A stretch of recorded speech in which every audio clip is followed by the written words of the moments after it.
Right now I'm standing at the iconic Red Fort, near the very spot where a car explosion took place on Monday evening. The area behind me remains heavily guarded as Delhi police and central agencies continue their investigation.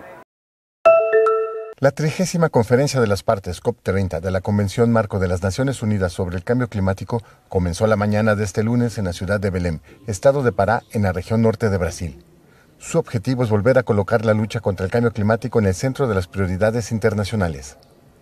La ceremonia de apertura comenzó con un llamamiento del presidente de la COP29, Mukhtar Babayev, para cumplir los objetivos de la cumbre climática celebrada el año pasado en Bakú, capital de Azerbaiyán.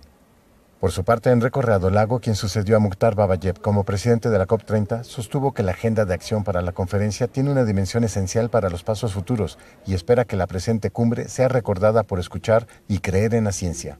Asimismo, el secretario ejecutivo de la Convención Marco de las Naciones Unidas sobre Cambio Climático, Simon Steele, recordó que desde el Acuerdo de París en 2015, la curva de emisiones ha descendido, pero aún queda mucho trabajo por hacer. Subrayó que una transición justa debe contribuir a reducir las asimetrías entre el norte y el sur global, forjadas a lo largo de siglos de emisiones. La emergencia climática es una crisis de desigualdad, expone y agrava lo que ya es inaceptable, afirmó.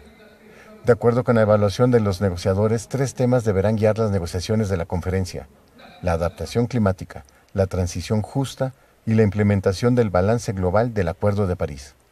Para la resolución de esta problemática se presentó un plan estratégico con el objetivo de alcanzar $1,3 billones al año en financiación climática. Delegaciones de 194 países más la Unión Europea se han inscrito para participar en el encuentro, según información de la presidencia de la COP30. 3 días después del paso de un tornado que destruyó el 90% de la ciudad de Rio Bonito de Iguazú, en el estado de Paraná, los habitantes participan en tareas de limpieza y recuperación. El fenómeno dejó al menos 5 muertos, entre ellos una niña de 14 años que fue arrastrada por la tormenta, según información de las autoridades locales. El sistema meteorológico de Paraná confirmó este lunes que otros 2 tornados se registraron la noche del viernes en las ciudades de Turbo y Guarapuava, donde falleció una persona.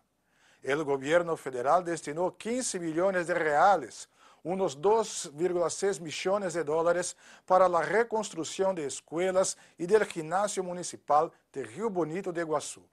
El gobierno estatal liberó otros 50 millones de reales, unos 8,7 millones de dólares.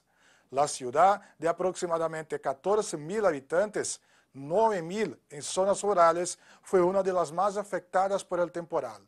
Los técnicos del Sistema Meteorológico de Paraná actualizaron la velocidad máxima de los vientos, que pasó de 250 a 330 km por hora. El cuerpo de bomberos dio por concluidas las labores de búsqueda.